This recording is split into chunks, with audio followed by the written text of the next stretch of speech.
Hello everyone, welcome back to my channel. आज हम एक बहुत ही महत्वपूर्ण टॉपिक पे बात करेंगे। आज हम बात करेंगे जो भी बच्चे क्लास 12th में जिन्होंने फ़िज़िकल एजुकेशन ले रखी है, ये वीडियो उनके लिए बहुत ही महत्वपूर्ण है, क्योंकि आज हम बात करेंगे क्लास 12th के ही फ़िज़िकल एजुकेशन में सबसे पहला जो हमारा टॉपिक है प्लानिंग इन स्पोर्ट्स के बारे में हम बात करेंगे। और जो हमारे भाई बीपीएड और एमपीएड कर रहे हैं, जो भी बीपीईएस कर रहे हैं, उनके लिए भी ये वीडियो बहुत ही महत्वपूर्ण होने वाली है, क्योंकि इसमें बहुत सारे ऐसे टॉपिक हैं जो कि बीपीएड एमपीएड और बीपीईएस में भी आते हैं। ठीक है, तो आज सबसे पहले हम चर्चा करेंगे प्लानिंग इन स्पोर्ट्स के बारे में। उसके बाद हम बात करेंगे ऑब्जेक्टिव ऑफ प्लानिंग के बारे में।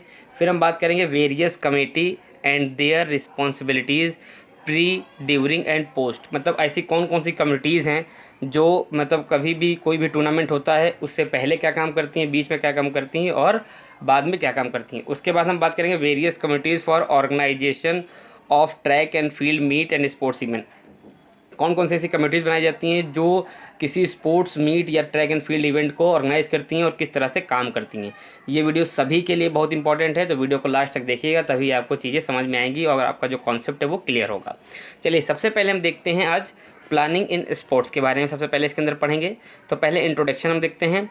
जीवन के प्रत्येक क्षेत्र में योजना एक महत्वपूर्ण भूमिका निभाती है। मतलब जीवन के प्रत्येक क्षेत्र में जो प्लानिंग है वो बहुत ही महत्वपूर्ण भूमिका निभाती है।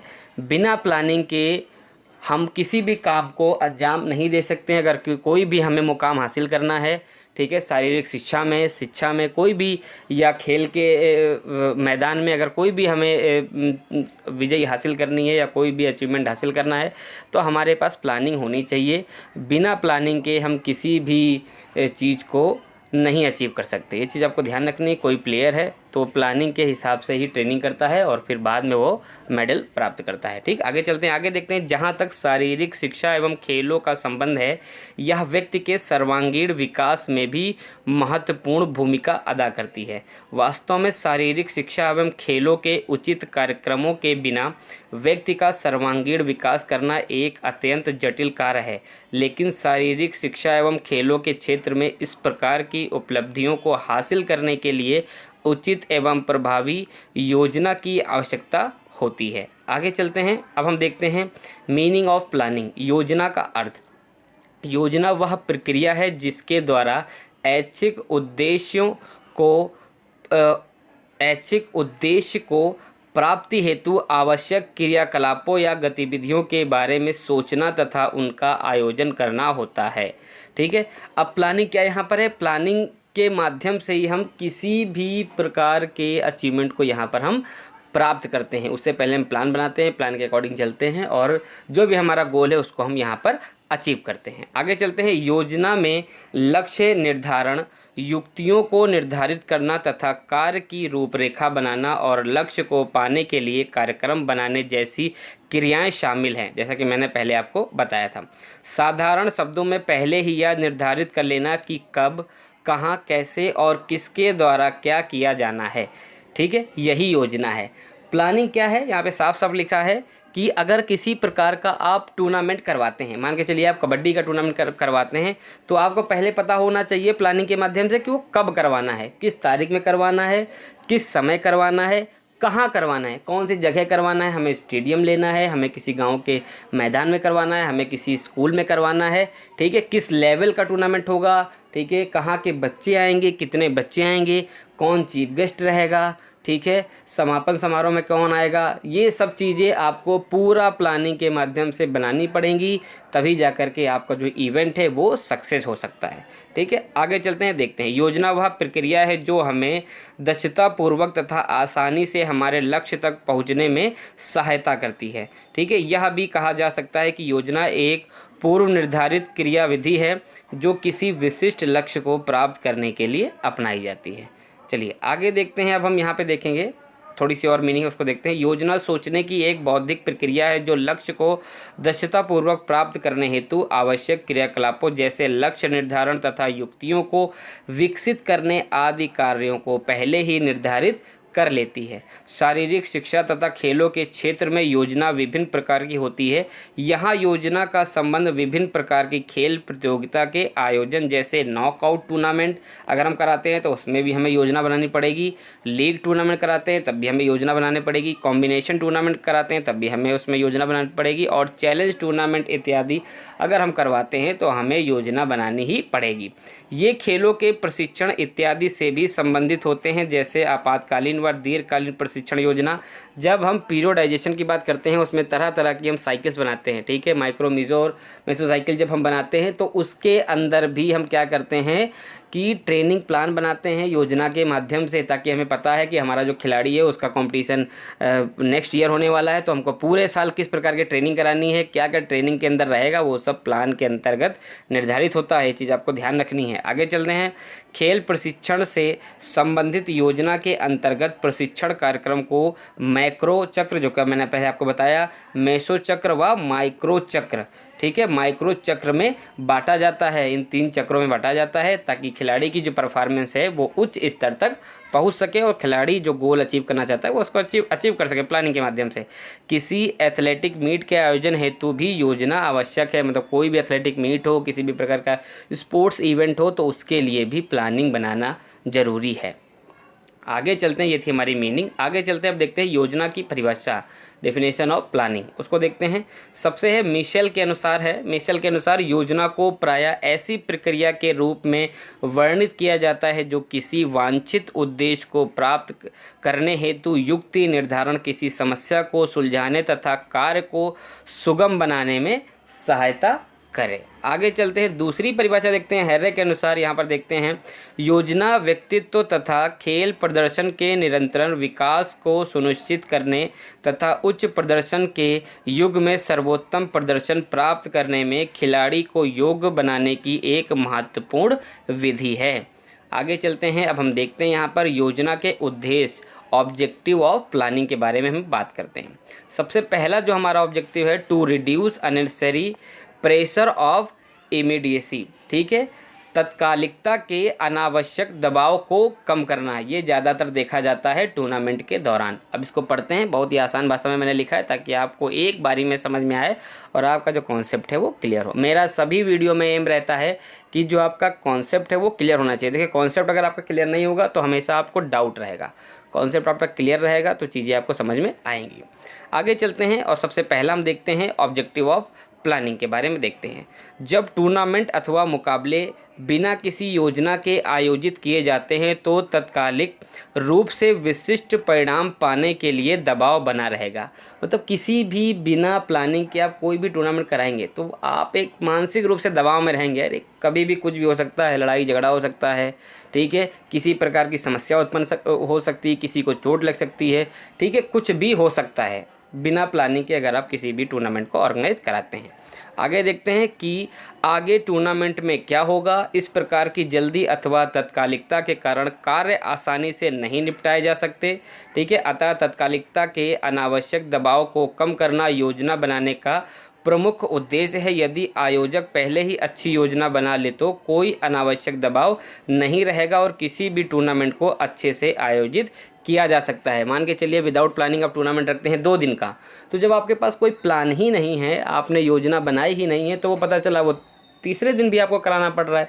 जब प्लान रहेगा, प्लान से क्या रहेगा, हर बच्चे को क्लियर होगा कि आज हमारा इवेंट है, हमको आज जाना है, कल हमारा इवेंट है, हमें कल पार्टिसिपेट करने के लिए जाना है। तो योजना इसीलिए बनाई जाती है ताकि किसी भी प्रकार की कोई भी प्रकार की तत्कालिकता जो है वो उत्पन्न ना हो, किसी प्रकार का दबाव भी ना हो। चलिए आगे चलते हैं, आगे देखते हैं। दूसरा हमारा ऑब्जेक्टिव है सभी क्रियाकलापों या गतिविधियों पर अच्छा नियंत्रण रखना, to keep good control over all the activities. सभी क्रियाकलापों या गतिविधियों पर अच्छा नियंत्रण स्थापित करना योजना का उद्देश्य है। योजना तथा नियंत्रण एक दूसरे से जुड़े हुए हैं। यदि टूर्नामेंट अथवा मुकाबले उत्तम योजना के साथ आयोजित किए जाते हैं तो इन सभी क्रियाकलापों पर नियंत्रण करना आसान हो जाता है। किसी टूर्नामेंट के आयोजन में अच्छा नियंत्रण पाने में योजना महत्वपूर्ण भूमिका निभाती है। अगर अच्छे से हमारी योजना बनी रहेगी तो जितनी भी हमारी एक्टिविटीज़ या हमारे गेम्स हो रहे हैं उसमें कंट्रोल बहुत अच्छा देखने को मिलेगा, हर चीज़ टाइम टू टाइम होगी, ठीक है, ताकि पार्टिसिपेट नेक्स्ट टाइम अगर हम टूर्नामेंट ऑर्गेनाइज कराएं वो ज़रूर आएँ, क्योंकि हमारा सब टाइमली हो रहा है, प्राइज डिस्ट्रीब्यूशन टाइमली हो रहा है, हीट्स टाइमली हो रही हैं, फाइनल टाइमली हो रहा है, सब ब्रेकफास्ट है, लंच है, जो भी हम बच्चों को दे रहे हैं सब टाइमली हो रहा है हमारा। तो ये चीज़ का ध्यान भी इसके अंदर रखना है। आगे चलते हैं, तीसरा ऑब्जेक्टिव हम देखते हैं, अच्छा तालमेल बनाना, टू फैसिलिटेट प्रॉपर कोऑर्डिनेशन। मुकाबले के आयोजन हेतु गठित समिति के विभिन्न सदस्यों के बीच अच्छे तालमेल को सुनिश्चित करना योजना का उद्देश्य है। किसी भी टूर्नामेंट के विभिन्न पदाधिकारियों के बीच तालमेल होने से किसी खेल प्रतियोगिता का आयोजन आसानी से किया जा सकता है। अगर सभी पदाधिकारियों के बीच आपसी तालमेल ना हो तो खेल आयोजन को पूर्ण नहीं किया जा सकता। जितने भी मेंबर काम कर रहे हैं उसके अंदर कोई भी, जैसे आपने एक कमेटी बनाई कि ये कमेटी काम करेगी हमारे कबड्डी टूर्नामेंट में, जब उस कमेटी के जितने भी मेंबर हैं उनकी ही आपस में तालमेल नहीं है, आपस में बातचीत नहीं है, आपस में नहीं बनती है, तो किस तरह से वो टूर्नामेंट को आप सफल बनाएंगे। पहली बात तो ये है, तो आपस में कंट्रोल होना, आपस में कोऑर्डिनेशन होना बहुत इंपॉर्टेंट है। जब आपस में ही तालमेल नहीं होगा तो हम किसी भी टूर्नामेंट को सफल नहीं बना सकते। तो आपस में कोऑर्डिनेशन होना, तालमेल होना बहुत ही आवश्यक है, तभी हम किसी भी टूर्नामेंट को सफल बना सकते हैं। चलिए आगे चलते हैं, आगे देखते हैं। चौथा हमारा है गलतियों की संभावनाओं को कम करना, ठीक है, to reduce the chances of mistake. गलतियों की संभावना को कम करना भी योजना का एक महत्वपूर्ण उद्देश्य है। एक समुचित योजना गलतियों तथा अनदेखियों की संभावनाओं को कम करती है। गलतियों तथा अनदेखियों से किसी भी क्षेत्र में पूरी तरह से बचा नहीं जा सकता, किंतु यह भी सत्य है कि इन्हें काफ़ी हद तक योजना के द्वारा कम किया जा सकता है। यदि किसी प्रतियोगिता के आयोजन में ढेरों गलतियां होती हैं तो यह प्रतिभागियों पर अच्छी छाप नहीं छोड़ेगी। मतलब कि अगर आपने कोई टूर्नामेंट कराया, थोड़ी बहुत गलती होती है, ठीक है, थोड़ी बहुत गलती अगर हो गई, कुछ भी गलती हो गई, तो हम ट्राई करते हैं कि नेक्स्ट टाइम हमारा जो प्लानिंग हो बहुत ही अच्छा हो। विदाउट प्लान कराया तो बहुत सारी गलती निकलेंगी, ठीक है, ठीक है, कभी कभी हम प्लान भी बनाते हैं, छोटी मोटी गलती निकल आती हैं। तो अगर हम प्लान अच्छे से बनाएंगे, ठीक है, उस पर अच्छे से काम करेंगे, तो जाहिर सी बात है गलतियाँ जो हैं वो बिल्कुल भी नहीं होंगी। और जब बिल्कुल भी गलतियाँ नहीं होंगी, ज़्यादा से ज़्यादा पार्टिसिपेट आपके यहाँ जब टूर्नामेंट आप कराते हैं तो बढ़ेंगे, बहुत सारे लोग आपसे जुड़ेंगे, क्योंकि आपका जो कार्यक्रम है वो एकदम परफेक्ट तरीके से ऑर्गेनाइज हो रहा है। चलिए आगे चलते हैं और आगे देखते हैं। अब हम देखेंगे विभिन्न समितियां एवं उनकी जिम्मेदारियां पूर्व, दौरान व बाद में। Various committee and their responsibility pre, during and post.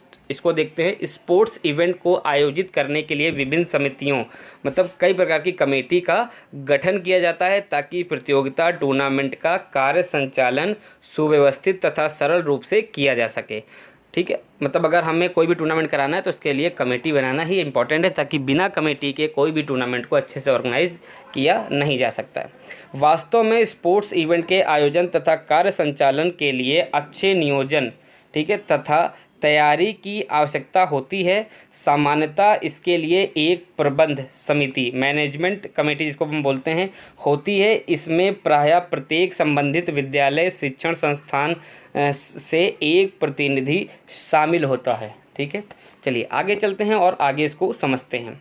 यह प्रबंध समिति जो हमारा मैनेजमेंट है, ठीक है, यह प्रबंध समिति प्रतियोगिता की सफलता के लिए पूरी जिम्मेदारी लेती है। यह समिति अन्य समितियों का गठन या निर्माण भी करती है तथा उनमें भिन्न भिन्न प्रकार के कार्यों को विभाजित भी करती है। सामान्य समिति के शिखर पर एक प्रशासनिक निदेशक होता है, जिसके नीचे कार्यकारी समिति अपने कर्तव्यों को निभाती है। खेल स्पोर्ट्स इवेंट आयोजन समिति का कार्यकारी समिति के नीचे कार्य करती है। आगे देखते हैं इसी में ही हम अब कौन कौन समितियां, जब आप भी टूर्नामेंट कराएंगे, आप प्लान करेंगे तो किन किन आप कमेटी का ध्यान रखेंगे, कौन कौन सी कमेटी आपको बनानी पड़ेंगी, ये टॉपिक बहुत ही महत्वपूर्ण है, इनको देखेंगे, ठीक है।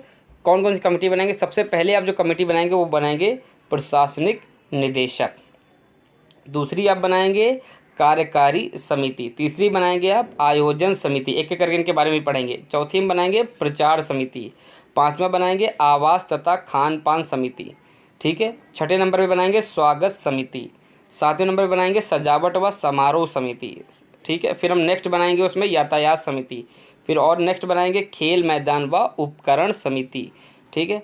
फिर नेक्स्ट हम बनाएंगे मनोरंजन एवं रिफ्रेशमेंट समिति, और भी हैं, ठीक है। दूसरी जो हम बनाएंगे एंट्री एवं कार्यक्रम समिति, ठीक है। आगे देखते हैं ऑफिशियल के लिए समिति, ऑफिशियल के लिए बनाएंगे। फिर घोषणा समिति, ठीक है, जो अनाउंसमेंट करते हैं।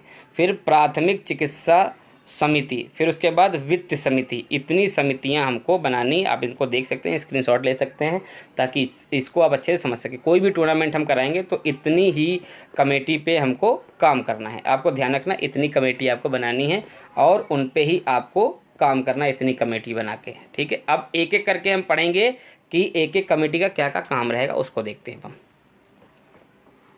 अब हम देखेंगे sports event track and field meet आयोजन के लिए विभिन्न समितियां।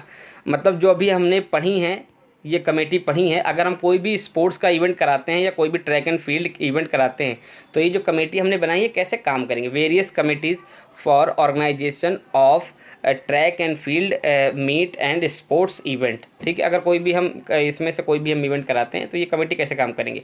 स्पोर्ट्स मीट स्पोर्ट्स इवेंट के सफल एवं सहज प्रबंध के लिए आयोजन समिति ही मुख्य रूप से जिम्मेदार होती है। आयोजन समिति के नीचे विभिन्न समितियां कार्य करती हैं जिनका वर्णन निम्नलिखित है। देखते हैं। सबसे पहला हमारा है प्रचार समिति, ठीक है, पब्लिसिटी कमेटी। ये हमने पहले पीछे पढ़ा था, देख लीजिए, मैं आपको फिर से दिखा देता हूँ, ठीक है। इसके अंदर जितनी भी हमने कमेटी पढ़ी है उनके बारे में बात करेंगे। प्रचार समिति यहाँ पर है तो हम नंबर वाइज सब यहाँ पर अपना बात करेंगे। सबसे पहले रखी गई है हमारी प्रचार समिति, उसके बारे में बात करते हैं। प्रचार समिति विद्यालयों को अग्रिम रूप से जानकारी भेजती है। मतलब प्रचार कमेटी का काम क्या होता है, कोई भी टूर्नामेंट हम करा रहे हैं तो वो पहले विद्यालयों को लेटर भेजती है या उनको सूचना प्रदान करती है कि हमारे यहाँ पे कबड्डी का टूर्नामेंट हो रहा है और इस तारीख को हो रहा है, तो आपका आना वहाँ पर अनिवार्य है, ताकि हमारा जो कार्यक्रम है उसकी शोभा वहाँ पर बढ़ सके। अंडर 14 हो रहा है, अंडर 16 हो रहा है, ठीक है, या अंडर 20 मेंस वोमेंस जो भी हम कैटेगरी में करा रहे हैं, तो इस तरह से आप लेटर बना के भेज सकते हैं। इस समिति का मुख्य कार्य स्पोर्ट्स मीट की तिथि, स्थान व प्रतियोगिता के इवेंट के बारे में सूचना भेजना, जैसे कि मैंने आपको पहले बताया। यह समिति प्रिंटिंग का कार्य भी संभालती है। इस समिति का मुख्य जिम्मेदारी स्पोर्ट्स इवेंट का प्रचार करना है, ठीक है। इसका मुख्य उद्देश्य क्या है कि जो भी हम इवेंट करा रहे हैं उसका प्रचार करना है, ठीक। स्कूल जाना है, अब कई जगह गाँव में भी आप जाते हैं, प्रचार करते हैं कि हमारे यहाँ इवेंट हो रहा है, इन कैटेगरी में हो रहा है, इतना प्राइज़ है, ठीक है, उसके लिए ये डॉक्यूमेंट लगेंगे अगर वहाँ पे आप या एंट्री फीस इतनी है, तो ये सब प्रचार प्रसार कौन करता है, प्रचार समिति करती है। उसके बाद दूसरा जो हमारी समिति है यातायात समिति, ट्रांसपोर्ट कमेटी, ठीक है।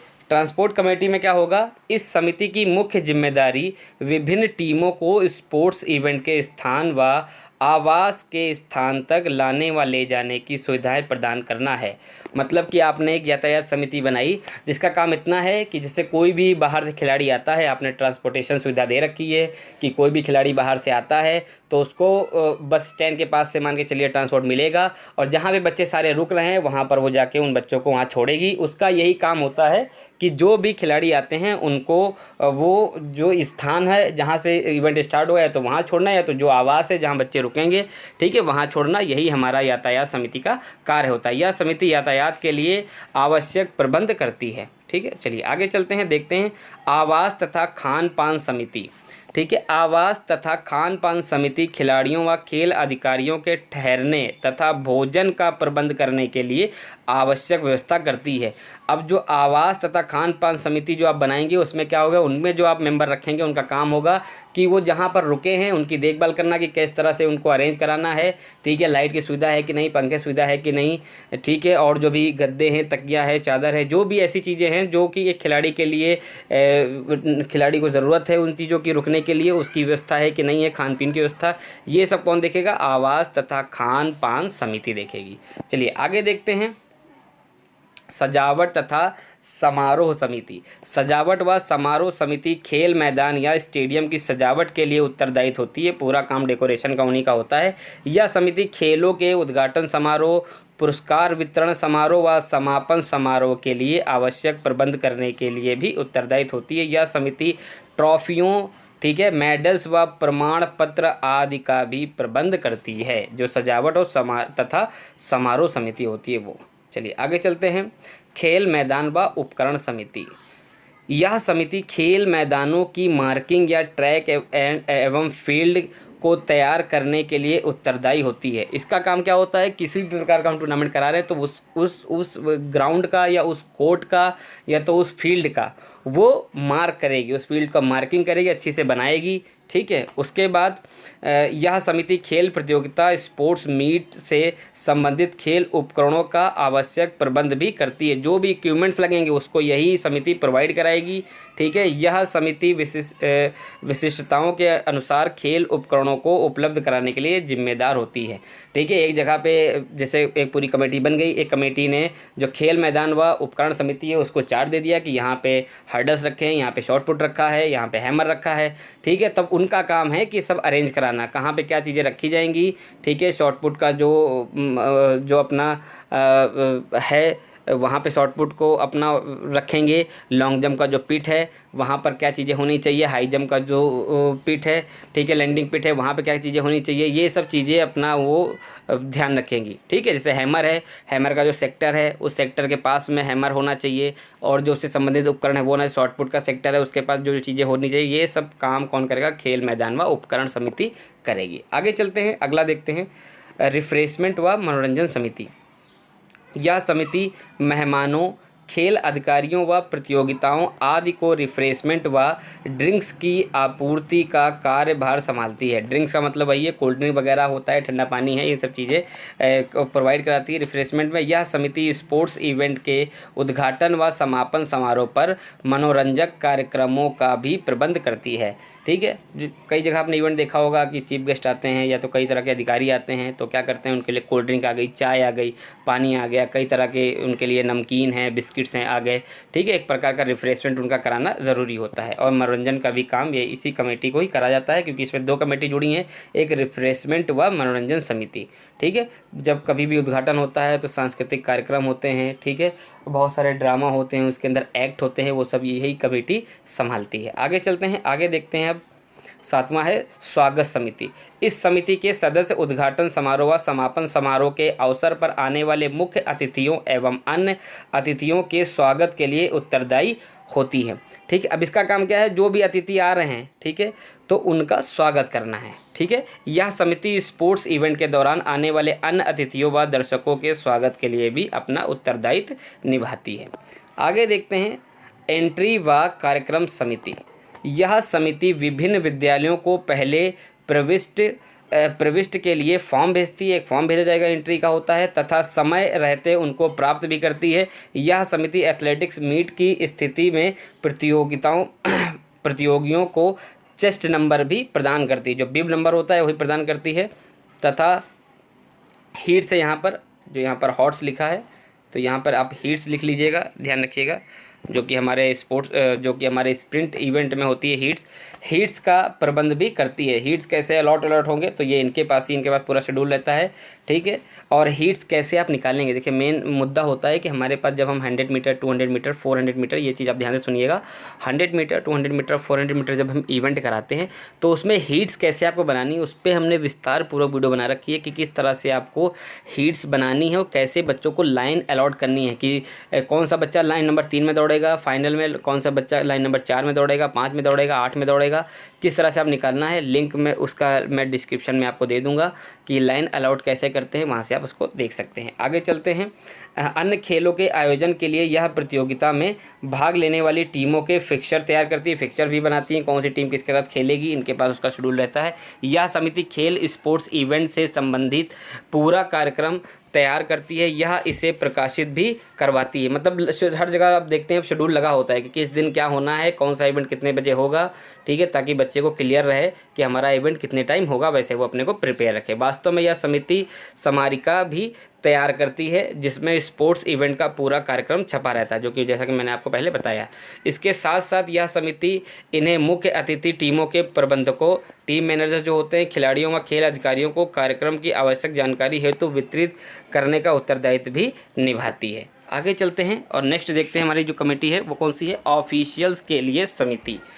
यह समिति एथलेटिक मीट के लिए विभिन्न ऑफिशियल जैसे कि रेफरी, जजों, recorders, clerk of the course, starter, marshals, track umpires track umpires और टाइम कीपर्स व लैप स्कोरर्स आदि का चयन भी करती है तथा विभिन्न खेलों के आयोजन के लिए आवश्यकता के अनुसार रेफरी, अंपायरों, टाइम कीपरों, रिकॉर्डर्स व जजों आदि का चयन करती है। ये कौन है? ऑफिशियल कमेटी के अंतर्गत ये चीज़ें आती हैं।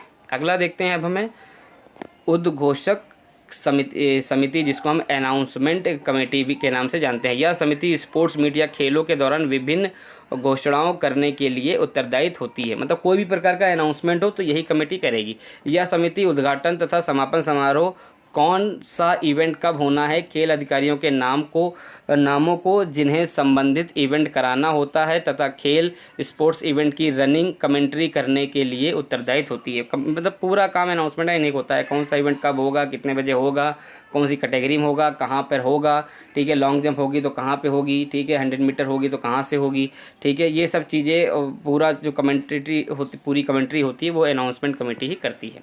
आगे चलते हैं और आगे देखते हैं अपन हमारा है प्राथमिक चिकित्सा समिति। बहुत इंपॉर्टेंट है ये भी, फर्स्ट एड कमेटी होती है। प्राथमिक चिकित्सा समिति के शीर्ष एक अच्छा शिक्षित डॉक्टर होता है। यह समिति घायल या प्रभावित खिलाड़ी एथलीट को तुरंत प्राथमिक सहायता प्रदान करती है। यह समिति स्पोर्ट्स इवेंट के आयोजन से पूर्व प्राथमिक सहायता प्रदान करने के लिए आवश्यक प्रबंध करती है, क्योंकि एथलीटों खिलाड़ियों को प्रतियोगिता के दौरान चोट लग सकती है। जो प्राथमिक चिकित्सा जो कमेटी होती है वो काम करती है ताकि किसी भी खिलाड़ी को चोट लगे तो उसका वो देखरेख कर सके।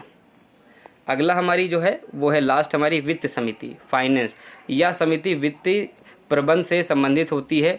यह समिति बजट तैयार करती है तथा आय व व्यय के हिसाब को बनाए रखती है। आज का हमारा टॉपिक यहीं पे समाप्त होता है। मिलते हैं एक नई वीडियो के साथ। जब तक के लिए जय हिंद, जय भारत।